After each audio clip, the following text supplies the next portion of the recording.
여러분, 혹시 창작의 고통을 느껴본 경험이 있으신가요? 글쓰기를 너무나도 싫어하는 술벽은 대학생 시절 시를 써와라, 글을 써와라 하는 과제가 있으면 이악 물고 모른 척하다가 제출 전날에서야 소맥 한 잔 홀짝이며 글을 썼더랬죠. 머리를 쥐어 싸매도 비어있던 워드 파일은 혈중 알코올 농도가 높아지는 순간 마법처럼 채워졌죠. 그리고 저는 생각했습니다. 아, 영감의 원천은 알코올이다. 위대한 예술가들은 모두 주정뱅이일 확률이 높겠구나. 이건 도저히 맨정신으로 할 수 있는 일이 아니다. 이런 제 생각과 걸맞게 고흐, 고갱, 드가, 마네 등 전 세계를 주름잡았던 예술가들의 한쪽 손에는 언제나 술이 들려 있었다고 해요. 수많은 예술가들이 손에서 놓지 못한 술의 정체는 무엇이었는지 궁금하지 않으신가요? 술 한정, 호기심 많은 술벽은 당장 그것을 손에 쥐고 싶어졌는데요. 원래도 맛있지만 알고 마시면 더 맛있는 술의 세계. 오늘은 압생트입니다.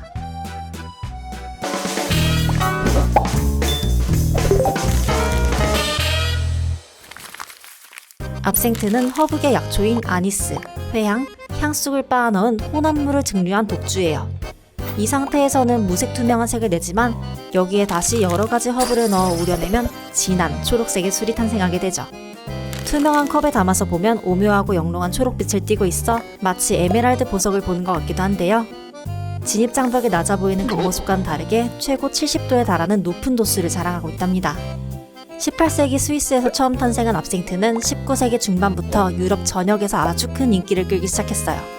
오후 5시가 되면 사람들이 카페에 앉아 압생트를 마시고 있어서 그 시간을 초록의 시간으로 불렀을 정도로 대중적인 술이었는데요. 압생트의 인기 요인은 단 2가지로 설명할 수 있습니다.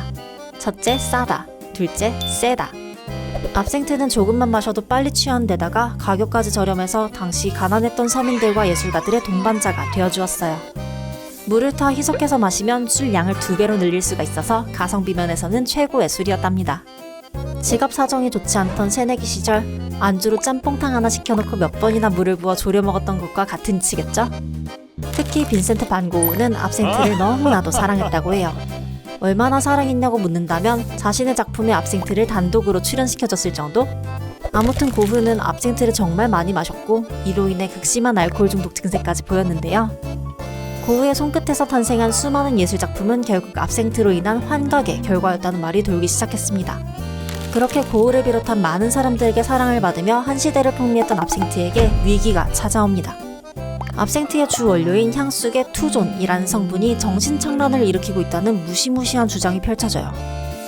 압생트를 마시면 환각을 보게 되고 시신경이 파괴될 수 있다는 의견이 엄청난 힘을 얻게 되죠. 결국 고흐가 자신의 귀를 자른 것, 목숨을 끊은 것도 압생트로 인한 정신병이었다는 설이 제기되었습니다. 또한 당시 대부분의 서민들도 압생트에 중독되었고 이로 인해 범죄가 양산되는 등 사회 문제가 빈번하게 일어났습니다. 그래서 이 모든 것이 다 압생트 때문이다. 고로 압생트는 악마의 술이라는 말이 걷잡을 수 없이 퍼지게 돼요. 그렇게 압생트는 순식간에 초록 요정에서 초록 악마로 전락하고 맙니다. 20세기 들어서며 대부분의 유럽 국가에서 압생트의 제조와 판매가 중지되었어요. 1906년 벨기에를 시작으로 스위스, 미국, 프랑스 순으로 압생트 판매 금지령이 내려지죠. 하지만 논란 이후 과학적인 성분 분석 결과 압생트에는 투존이 정말 소량 들어있었고 별다른 유해 물질도 없다는 사실이 밝혀졌어요. 결국 압생트는 1980년대 이후 유럽에서 다시 판매가 허용되죠. 그리고 현재는 인체에 해가 될 수 있는 독성 물질을 아예 제거하거나 극소량만 넣은 채로 생산되어 전 세계 사람들에게 사랑받는 술로 자리 잡게 되었습니다. 수많은 억가를 이겨낸 압생트, 어쩐지 조금 더 아껴주고 싶은 마음이 드네요. 그렇다면 이 압생트는 어떻게 마시는 게 좋을까요? 우선 앞서도 설명했듯이 압생트는 도수가 높기도 하고 향이 지나치게 강하기 때문에 샷으로는 잘 마시지 않아요. 대신 압생티아나라는 음용법을 통해 마시는 것으로 유명하죠.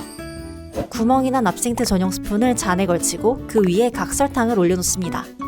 그리고 그 위로 차가운 물을 조금씩 부어 설탕을 녹이면서 마셔주면 돼요. 술을 마셨을 뿐인데 어쩐지 독특한 경험을 하는 것 같고 아주 먹는 재미가 있는 녀석이죠. 녹색의 요정도 됐다가 녹색의 악마도 됐다가 수많은 변화를 겪어온 술 압생트. 19세기 예술가들의 희로애락이 담겨있는 것만 같은데요. 시인 랭보는 압생트가 주는 취기는 마치 우아하고 하늘하늘한 옷과 같다 라는 말을 남겼어요. 저는 아직 경험해보지 못해서 저 말이 진짜일지 무척이나 궁금한데요. 압생트를 마시고 취해본 주정뱅이 여러분들의 경험담을 댓글로 알려주세요.